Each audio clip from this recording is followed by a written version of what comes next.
नमस्ते मित्रांनो.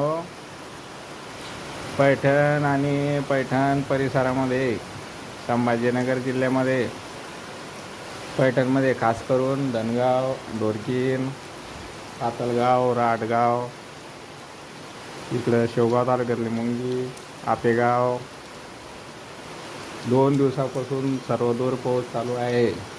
आणि विशेष म्हणजे कालचा पाऊस वादळी वाऱ्यासह मुसळधार होता. आज पण पावसाने दुपारी 3 वाजता सुरुवात केली आहे आणि हा पाऊस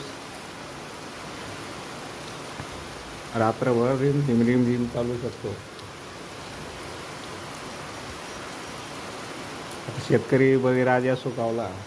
बळीराजासाठी सदस्यता घ्या, लाईक करा, शेअर करा, कमेंट करायला विसरू नका.